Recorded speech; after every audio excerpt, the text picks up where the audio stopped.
Sister Victoria, Josh. Start with that for now. Thank you.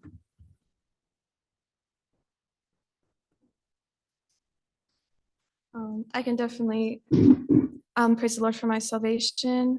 No, I was just at school today and I finished my last assignment and I handed it all in, and it felt kind of anticlimactic. And I was like, oh, okay, so I'm just done now. But I just been thinking over the past few days just about growth. And I was just thinking, at the start of high school, it's safe to say I was a bit of a different person, I guess. And I've definitely grown throughout that time in different ways, obviously, just interacting with people and gaining new experiences, whatever it might be. But I was just thinking about, the people the Lord has put in my path, whether I've really noticed it or not.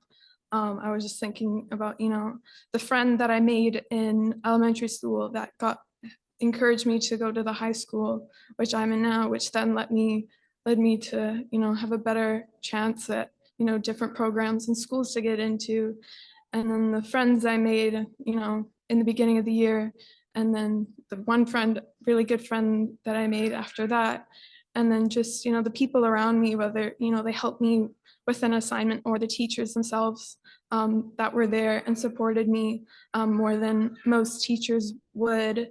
And yeah, I was just thinking about that and how the Lord, puts people in your path to help you. And yeah, I just had a simple blessing in that.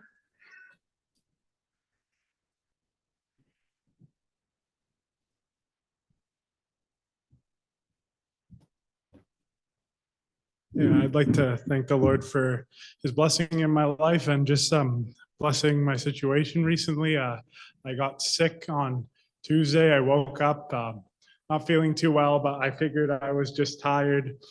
So I just thought I'll go to work and I'll take a nap after work and I'll probably feel better. I just was slowly throughout the day feeling worse and worse.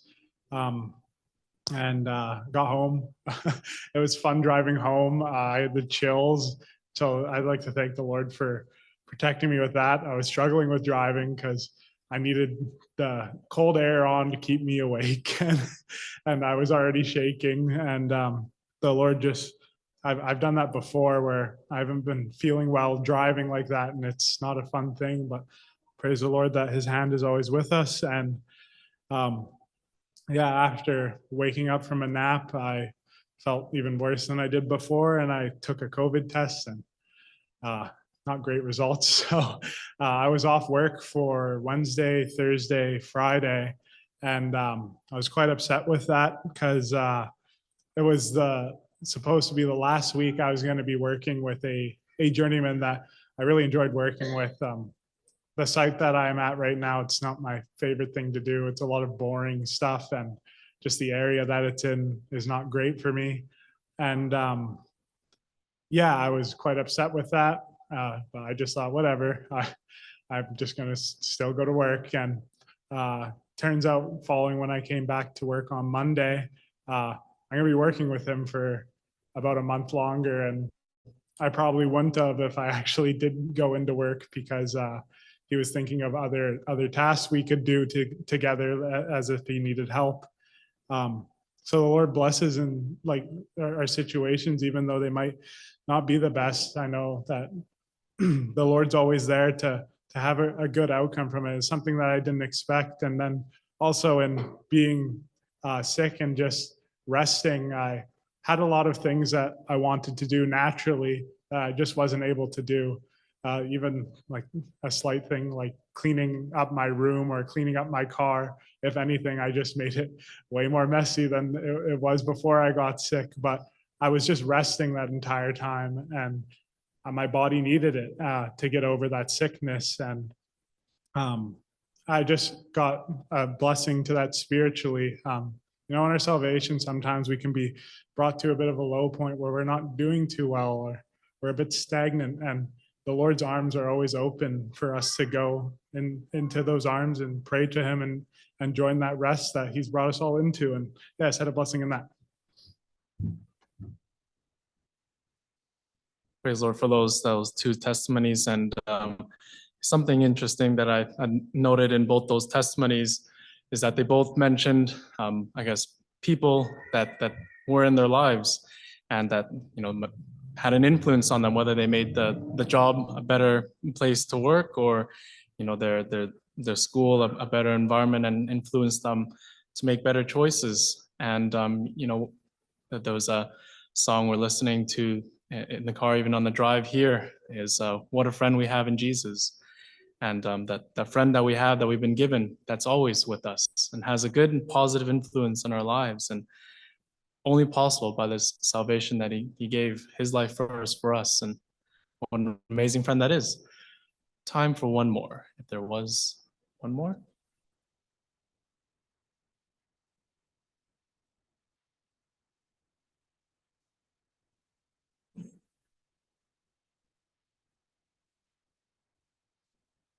Anyone at all?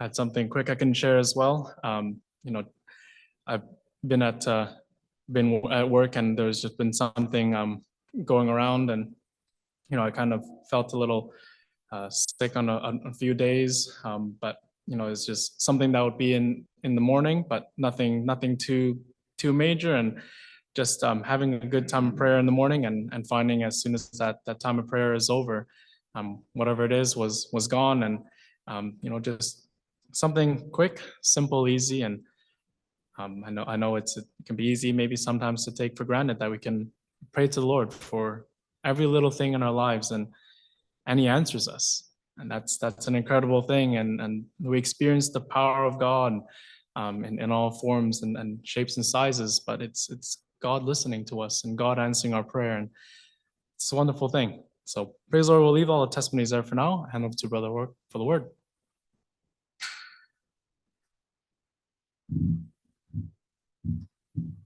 All right, thanks, Brother Nick. Thank you, musicians. Take your seats.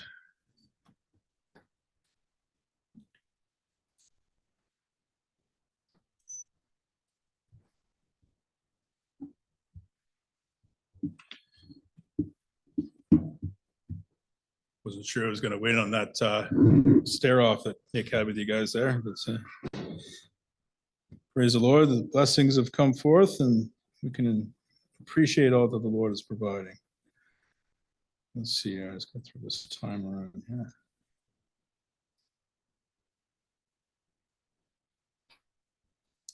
All right. Well, I wanted to look at,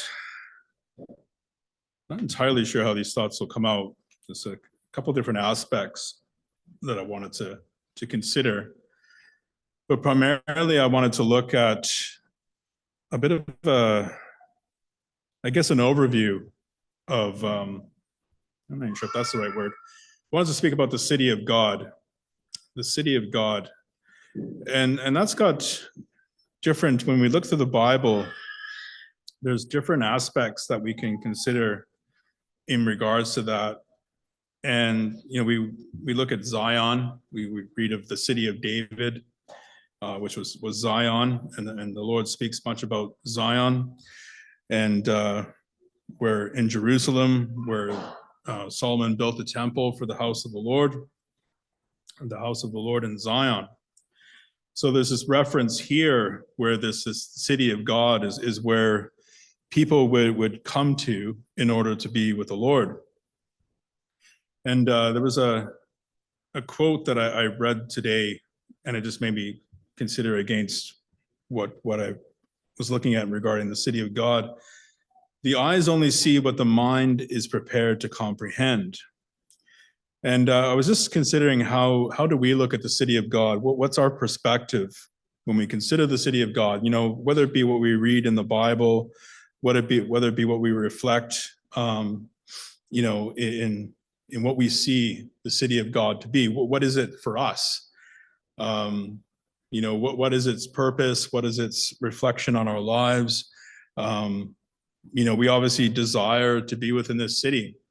And, when we consider that saying, the eyes only see what the mind is prepared to comprehend. And of course, we could look at and kind of comprehend what is the city of God to us.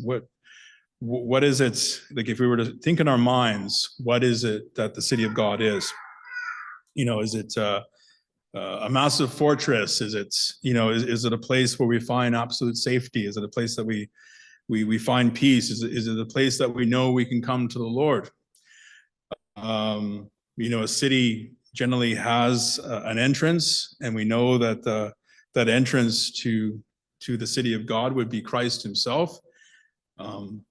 He reflected himself as the door, the one way in, the one gate that would allow us to enter into the city. And we know that as we entered into salvation, there was only one way in, that we could enter into salvation. We were baptized in full immersion water. We received the Holy Spirit. And really, it was the grace of the Lord that allowed these things in our lives. So again, to consider the city from a natural perspective, we have a city, we have walls, we have a gate, we have within it, we have, different things within that city. And we are all partakers of what's within the city. We all receive benefits from the city. We're citizens of the city. The word talks about how we were no longer strangers and foreigners, but we've come to the place of the Lord with a purpose. As I said, Solomon built the temple and the house of the Lord in Zion. And the purpose for that was to show the glory of the Lord. But we know that, that this was not a futile attempt, but it was an attempt to, really, as it says, how do you house the Lord? So how is it that city, like, what do we think of when we consider the city that we've entered into, that we are a part of, that we are citizens of, that we are no longer strangers and foreigners, but we've entered into that gate, and we now enjoy everything that the city has to offer. If we go to Psalms 87, just start there. Psalms 87.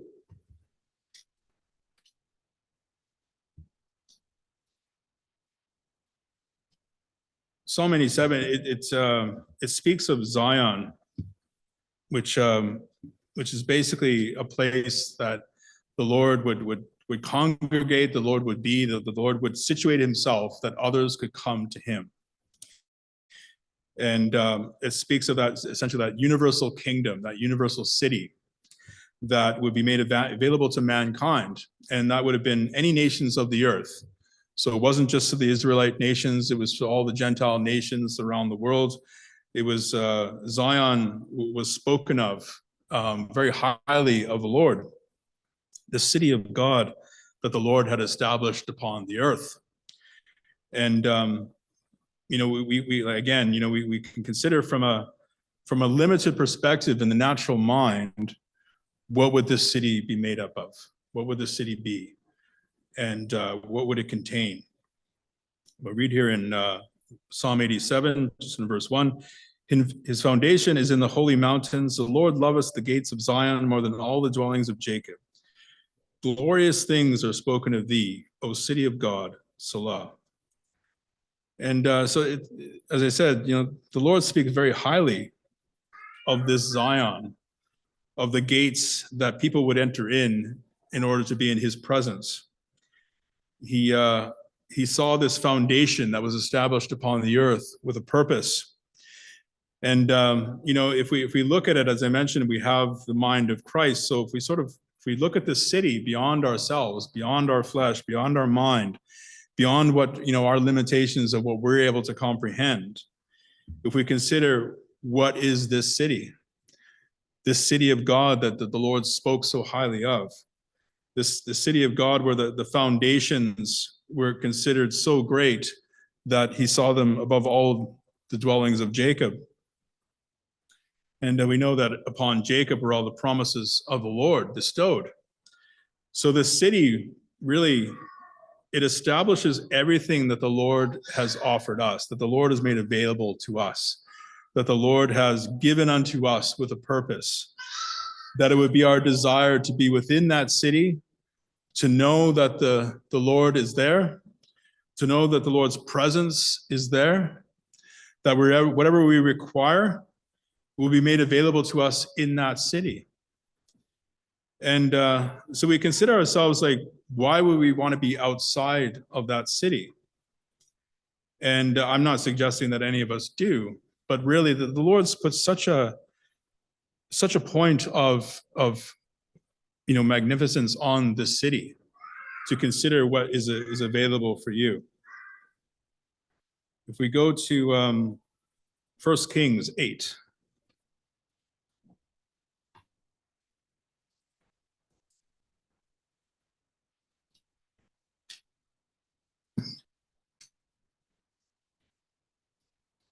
First Kings 8, just in verse 27. But will God indeed dwell on the earth? It's a question that's placed here. But will God indeed dwell on the earth? Behold, the heaven and the heaven of heavens cannot contain thee. How much less this house that I have builded? So Solomon's reflecting here on the house that he's built within the city, this house of the Lord. And he's thinking to himself, like, will God dwell upon the earth? Will God dwell within this house? Can this house contain the Lord? And, again, when we look at what Solomon built, that was a natural building. It was of great magnificence. It was great glory. There was a lot that went into it. But at the end of the day, it was a natural temple. It was a temple built with hands, a man's hands. It was a temple built with natural elements of the earth. And as great as it was, it could never contain the things of the Lord. So the city that, would be beyond our comprehension would be the city in where the Lord would dwell, and how the Lord would want to be there for the purpose of us being able to enter in through those gates, for us to be able to come into his presence, to know that he's available to you. So there's no limit to this city. And that's what I really want us to look at, is this city of God has no limit. There's no walls that will hold the Lord. There's no walls that will contain the Lord, but it'll be a city completely enveloped by the Lord, just completely infilled by the glory of the Lord. And go back to Psalm, probably should have stayed there, but we'll go back to Psalm 84.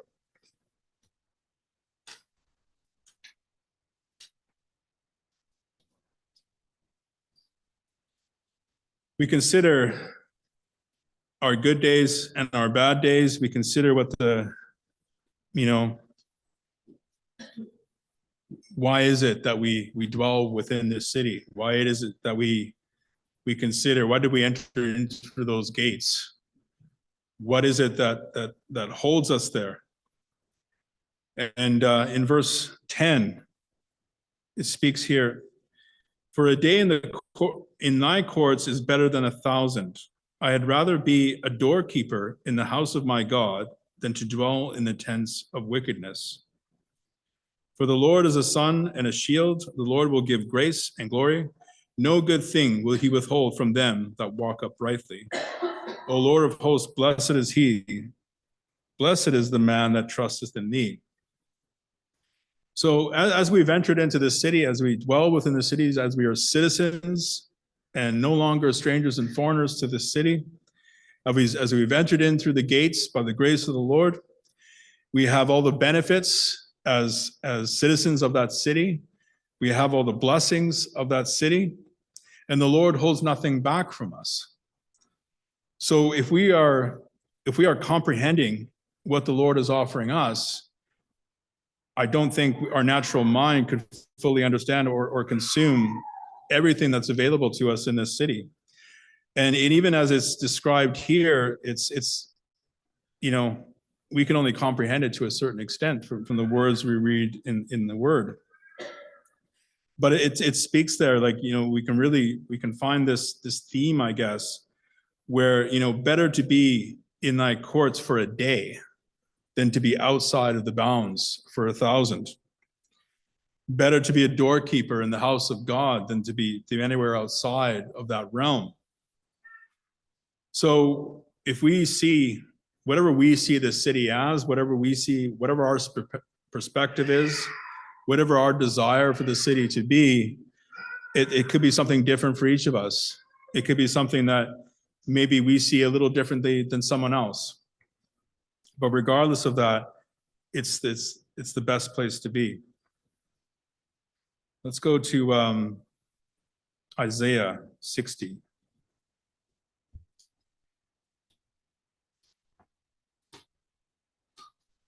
So as I mentioned, just kind of looking at a description here, but I saw a bit of a pattern in the word, which I wanted to try and go through. Find it here, Isaiah chapter 60.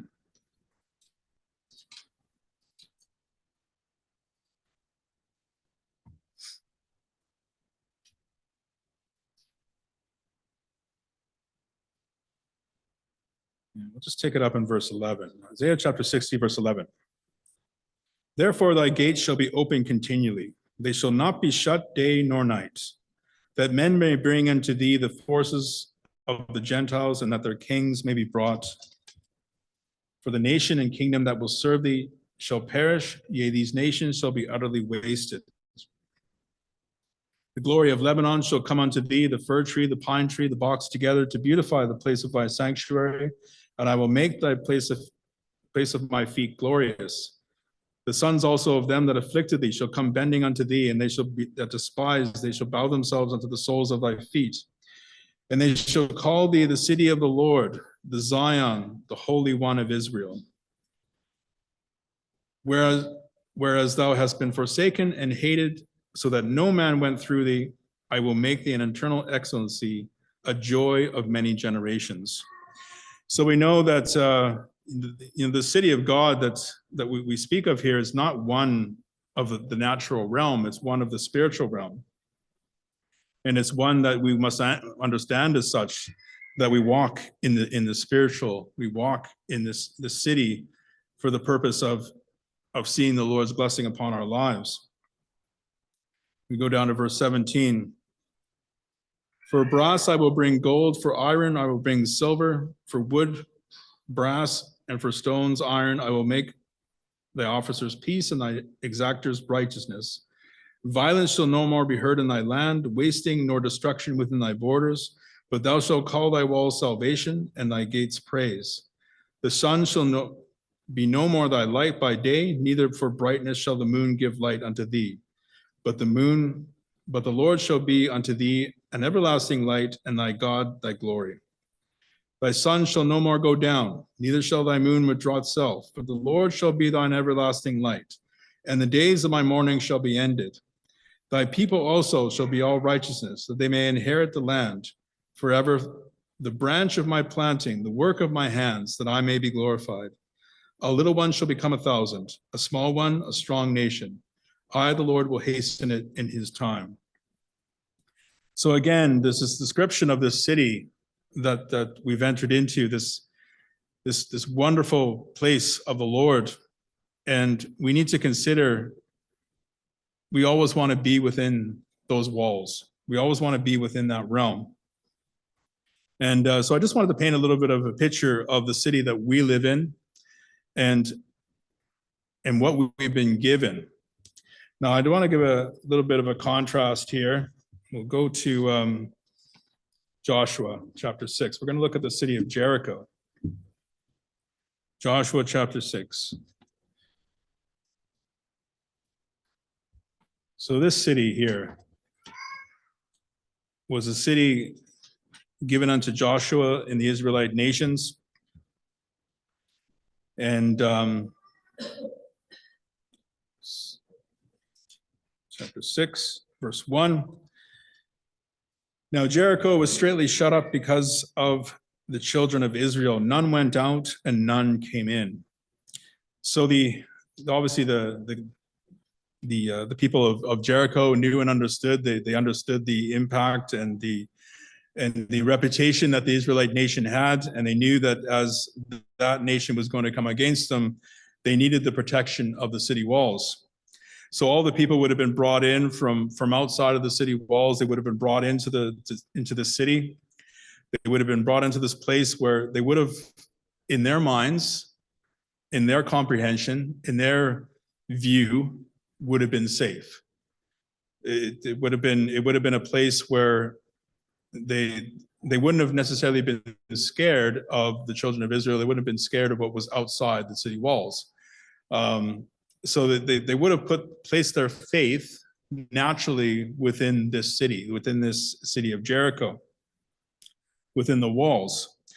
And we know that we look at the structures that we read about here as structures of protection, providing security.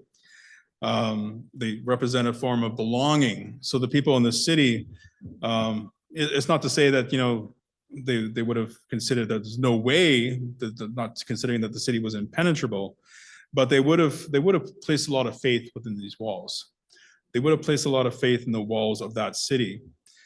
And as we know, the walls of the city of God are spiritual. There are walls that that are placed around the city, that not to keep people out, but to bring people in and to protect them and to lead them and to guide them. But in this particular, what we read here, we'll continue on. And the Lord said unto Joshua, see, I've given unto thine hand Jericho and the king thereof and the mighty men of valor. And ye shall compass the city, all you men of war, and go round about the city once. Thus thou shalt do 6 days. So here it is that the children of Israel were Joshua and the children of Israel were given a very strict instruction that they were to compass the city 6 days. And 6 represents man. It represents the limits of man, the failures of man, the incompleteness of man. So we know that, as we were referencing here it was the Lord was calling upon the men of Israel, Joshua and his men, to compass the city 6 times. Now, we look at that and we consider, what if they hadn't gone to the 7th day? What if they hadn't done what was required of them on the 7th day, which speaks of completion, which speaks of absoluteness, of glory in the Lord. So they needed to listen, and they needed to continue on following what the Lord's instruction was. So here it was, the people that were behind the walls, they were putting all their faith within this wall, but this wall was going to come down. We know the story, we understand it well. This wall was going to come down as the children of Israel were given instruction to compass the city again on the 7th day, and they were to give a loud shout against that wall, and the wall would come crumbling down. So everything that those people had put their faith in, everything that those people had put their ability within, was all going to come crashing down. It speaks about how the wall came down flat. And we'll just continue on in verse 4. And 7 priests shall bear before thee the ark 7 trumpets of ram's horns, and the 7th day ye shall compass the city 7 times, and the priests shall blow the trumpets. And it shall come to pass that when they make a long blast with the ram's horn, and when they hear the sound of the trumpet, all the people shall shout with a great shout, and the wall of the city shall fall down flat, and the people shall ascend up, every man straight before him. And so here's this basically this promise of the Lord, what is going to occur on the 7th day with the 7 ram's horn, and as they compass the city 7 times. So and they gave this and if we read on in the chapter, it speaks about how they're not to say a word. They weren't to speak any word. They weren't to make any sound. And there would be this shout that would come and bring down these walls. And I was considering how when the Lord came to us, he had to tear down walls. He had to pull down these walls that we had put up for ourselves, because before entering this city, we would have put walls up to protect ourselves. We would have placed whatever fortress around us, whatever walls that were required, whatever we required as protection, whatever was going to bring us peace, whatever was going to bring us blessing.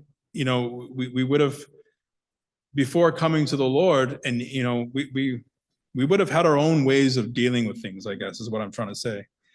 And, we need to consider what that testimony has brought about in our lives. As the word, the gospel came onto our lives, it's spoken to our hearts and it tore down these walls. But it wasn't done so. We didn't enter into this city by our own strength, by our own will, by our own desire. We entered into this city by the will of the Lord, by listening to the gospel, by listening to the word, by hearing the word, by knowing that word, that voice that was spoken unto us, that something felt different in it, something felt new, something felt unusual. And our mind wasn't able to really comprehend it. Our mind wasn't really able to see fully what it was all about. But when we received the Spirit, we were able to see clearly. We were able to see what the Lord had to offer us. And although there would have been battles going on around us, when we received the Spirit, we were now in this place of protection. We were in this place of peace. We were among the Lord's people in this city that the Lord spoke of so highly. And as we read here, the people of Jericho, the walls came crumbling down. The walls came down after this shout, and everything was exposed. Everything was shown, and the people of Israel were able to enter in and take the city for themselves. And as I say, everything that those people had put their faith into, their sense of belonging into, was no longer there. So I guess what I want us to see is this city that we are in, this place that we've been brought into, that we've entered into. Do we understand everything that's been given to us? And do we see that, what the Lord, not fortresses, not walls, not impenetrable walls that that we hide ourselves from this world, but we allow access, that those walls would no longer be around us. Those walls would no longer be up. So, and again, this reflection of the city of God that we are within, we can continue on and see that description. Let's go to, just stay in Joshua for a moment. We'll just go to verse 15. And it came to pass on the seventh day that they rose early at the dawning of the day and compassed the city after the same manner 7 times. Only on that day they compassed the city 7 times. And it came to pass at the 7th time, when the priests blew the trumpets, Joshua said unto the people, shout, for the Lord had given you the city. And sometimes we need to shout and take back that city that has been given to us. Sometimes we need to shout at what it is. Like maybe there's walls that are being placed up against us that are keeping us from this city that we know that we're a part of, that we know that the Lord has established in our lives. And if there be any walls that have come up that need to be taken down, we don't try and dismantle it. We don't try and circumvent it. We don't try and climb over it. We shout with the victory of the Lord, and we know that those walls will come down, because we know that there should be no walls as we are in the city of God. There should be nothing stopping us from entering into the gates. There should be nothing stopping us from walking into that city that's been freely given to us. And if it is that we need to shout, not in our own strength, not sixth-day man, but what it reads here about the 7 trumpets blowing, that completion and that understanding, that victory of the Lord, that word that we speak from our heart to know and understand that the Lord is there for us. If those walls need to come down, they'll only come down by the power of the Lord. They'll only come down by that voice of the Lord within us. Whatever it may be, if it's a healing that we require, if it's a situation that we're trying to overcome, if it's something that, is standing before us, whatever that wall is, shout and it will come down. Because we are within the city of God. We are in a place that is not limited by the natural aspects of this world. There's no purpose for walls in the city of God. There's no purpose to be held and to hide behind walls as the people of Jericho did. We could go to Revelations 21.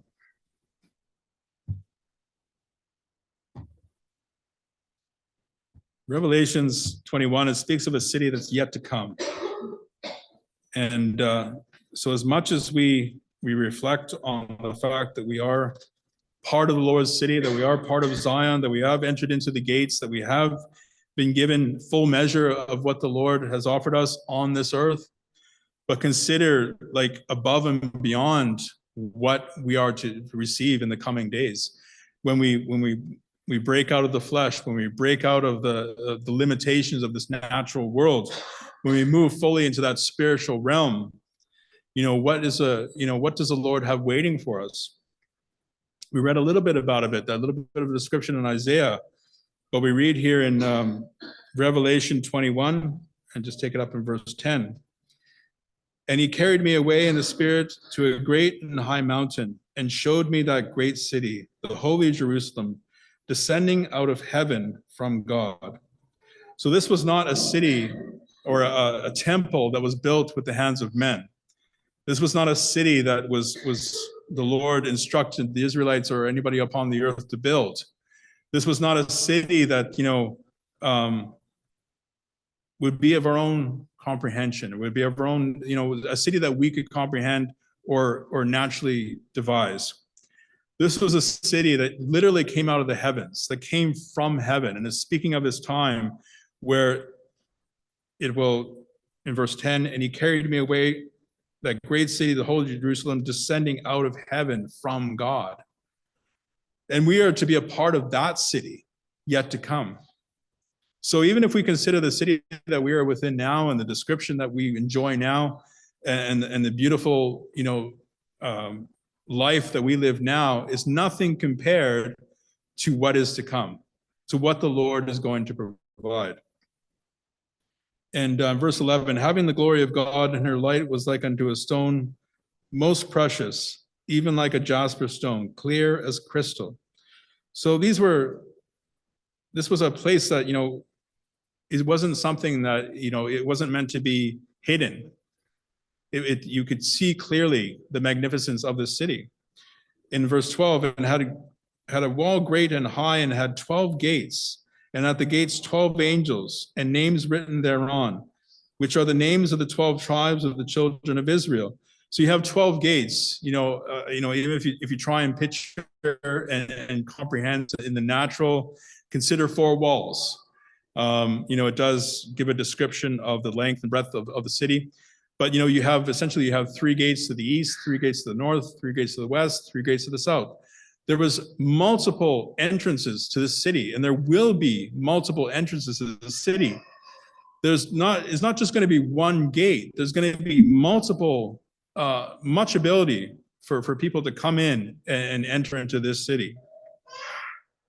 In verse 13, on the east 3 gates, on the north 3 gates, on the south 3 gates, on the west 3 gates. And the wall of the city had 12 foundations, and in them the names of the 12 apostles. Now we're referring to the number 12. That speaks of an absolute completion and a perfection it speaks of. So this city was perfect. This city was a place that of absolute perfection being provided by the Lord himself. And he that talked with me had the golden reed to measure the city and the gates thereof and the wall thereof. And the city lieth foursquare, and the length is as large as the breadth, and the measure of the city with the reed 12,000 furlongs. The length and breadth of the height of it are equal. So, there's this I'm not going to get into math, but there was this perfect measure that was established here within this city. There was these multiple entrances that were made available. There was this complete transparency of this city. And I hope we've been all following along. I just want to give a last description of this city in Revelations in 21, and we'll go down to verse 17. We just finished there. And we'll just continue on with the rest of the chapter. And the building of the wall of it was as jasper, and the city was pure gold, like unto clear glass. And the foundations of the wall of the city were garnished with all manner of precious stones. The first foundation was jasper, the second sapphire, the third a chalcedony, the fourth an emerald, the 5th sardonyx, the 6th sardius, the 7th chrysolite, the 8th beryl, the 9th topaz, the 10th crispus, the 11th jacinth, the 12th an amethyst, and the 12 gates were 12 pearls, and every several gate was of 1 pearl, and the street of the city was pure gold, as it were transparent glass. And I saw no temple therein. There wasn't a purpose for the temple. There wasn't a purpose for anything that would try and hold the Lord. There was no reason for it, because the Lord was there. The Lord was manifested within the city. And the Lamb are the temple of it. And the city had no need of the sun, neither of the moon, to shine in it, for the glory of the God did lighten it, and the Lamb is the light thereof. And the nations of them which are saved shall walk in the light of it. And the kings of the earth do bring their glory and honor unto it. And the gates of it shall not be shut all by day, for there shall be no night there. And they shall bring the glory and honor of the nations into it. And there shall in no wise enter into it anything that defileth, neither whatsoever worketh abomination or maketh a lie, but they which are written in the Lamb's book of life. So I'm not sure about you, but I'm not able to comprehend this city with my mind. I can read the words here. I can see what the Lord is trying to describe, but I don't think any of us could really fully manifest what this city is going to be. I don't think we could fully understand what the magnificence of this city is going to be. But I know its purpose will be to welcome all in, to have ability for all to come in, for all to see what the Lord has to offer. And that city will be established upon this earth at a later time, where we enjoy all the benefits of that city now. We enjoy all the blessings of that city now. We enjoy everything that the Lord has to offer us now. And as we remain within those walls, as we allow the Lord to work on our hearts and tear down any walls that we may place up in our own stead, and just allow the Lord to speak against those things. If there's walls that you need to speak against, to tear down, to pull down, let it be so by the Lord's strength. Let it be so in the completion of the Lord. Let it be so in the victory of the Lord. Let it be so knowing and understanding that as we remain within the city, we are fully protected. We are fully citizens given to know what the Lord has to offer us.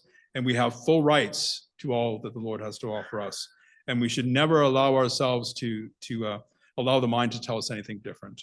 So I'll leave the thoughts there, and we'll get down for a time of prayer. If there's any needs, we'll commit those unto the Lord.